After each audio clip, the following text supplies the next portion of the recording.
I saw a tweet yesterday that I thought was really important to share with some context and hard realities that go along with what it says.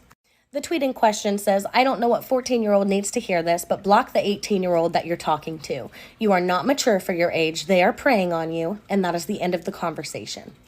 And boy, oh boy, I wish that any adult in my life would have sat me down and had that conversation with me instead of telling me to watch out for strangers and stranger danger. Because the 18-year-old boy who wrote me a love letter and gave me a portrait of himself to hold on to when I was 13 until I was old enough was not a stranger. He was a friend from my friend's church. Because the man who was old enough to buy me and my friends liquor at 15 years old, who made out with me in his front seat, was not a stranger. He was the friend of a friend who was buying us alcohol.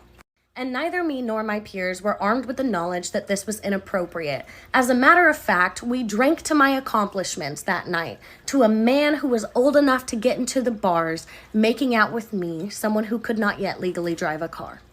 And I know some of the parents watching are like, oh, my kid would never do that. Okay.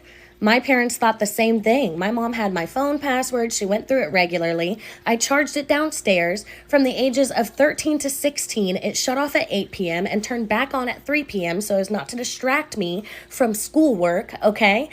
She had all of my social medias, read my diary, called my friends' parents, checked on me regularly, had my location, and with all of that, somehow, I was still preyed upon by older people because I was not armed with the knowledge that it wasn't okay and that I would be unpacking trauma in the future from what I let happen to me. Something I want younger people to understand is that a much, much older partner does not seek you out because you are mature or you are extra cool. They seek you out because they are undesirable to people in their age range and even nearby. And they have to go lower and lower to people who have less experience and less ability to see red flags. And I don't blame my parents because they didn't know what was going on behind the scenes, but I would venture to say that most parents don't.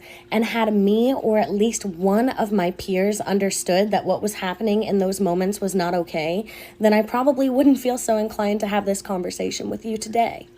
So have these hard conversations with your children and your preteens as soon as they start showing interest in romantic partners, because you are not soiling their innocence or taking away their childhood. The world is doing that for them, and you are arming them with knowledge, providing them a weapon in this war that they're going to inevitably fight. And that is your whole responsibility, is to prepare them for a life. So prepare them.